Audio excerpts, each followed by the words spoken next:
Imagine this. You're looking at your baby, but they're not cooing, they're not babbling, they're just staring, super intently. Their eyes are just locked on something, maybe a shadow on the wall, or the ceiling fan, or you.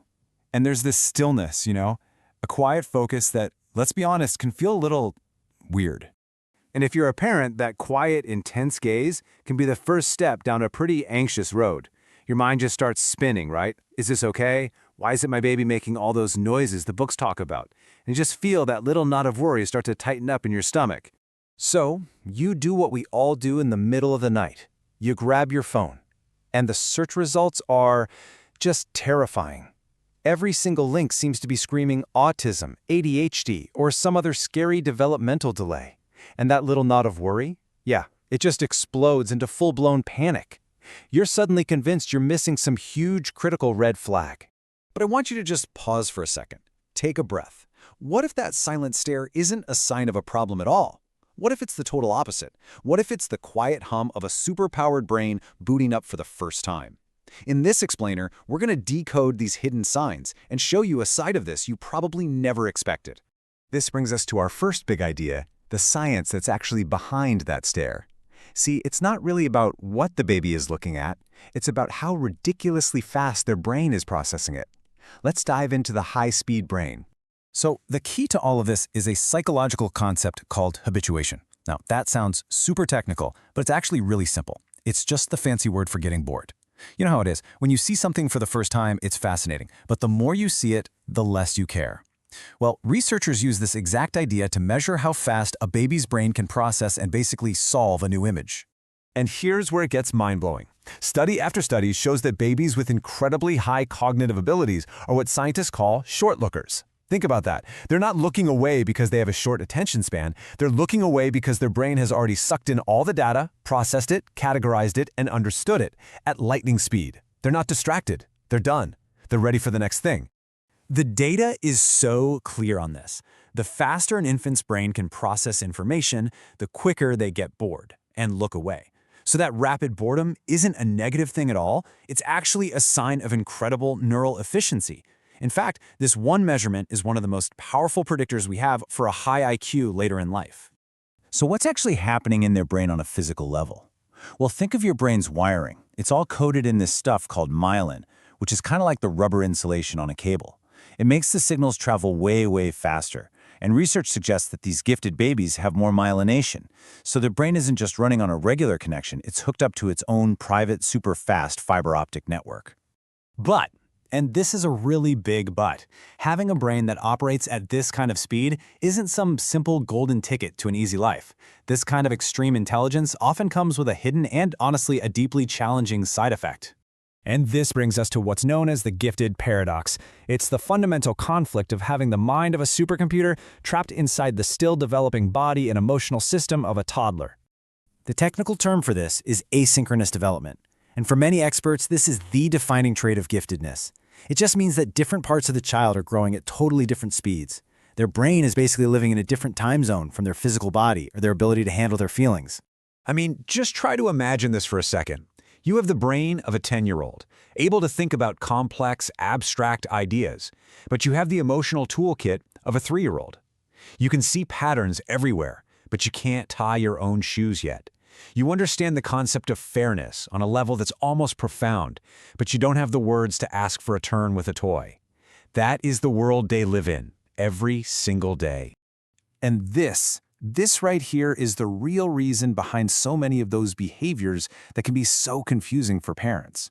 Those huge floor-pounding tantrums, they often come from this deep, burning frustration of knowing exactly what you want to build or do, but your clumsy toddler body just won't cooperate. That bossiness, that's the mind of a natural-born engineer trying to bring order to a world that feels totally chaotic. And that fierce willpower, that's the engine of a mind that's just hardwired to solve problems. This mismatch leads us to one of the most surprising traits of all, talking late. We're all taught that talking early is the ultimate sign of a genius baby. But what if, for a very specific type of genius, the exact opposite is true? This is what's known as the Einstein syndrome. And let's just start with the most famous example there is, right? Albert Einstein. His parents were actually so worried about his speech delay that they took him to a doctor. He is the classic example of a profoundly brilliant mind that just took its sweet time to start talking. Because what we see is that giftedness can go down two very different roads. On one side, you have your classic early talker, but on the other, you have the late-talking analytical kid. And look at the differences here. The late talker's strengths are in visual and analytical thinking. And get this, when they finally do start talking, it's often not just one word at a time. It's in complete, complex sentences, like they were waiting until they had the entire system figured out before they said a thing. So what's going on here? Well, one of the main theories is to think of the brain's development like a construction project with a limited budget. For these kids, the brain is pouring a huge amount of its resources into building these incredible, complex systems for logic, for math, for music. And to do that, it's basically borrowing energy and resources from the language department to fuel this other massive project. Okay, so we've got the processing speed and the language development, but there's another huge piece of this puzzle: intensity.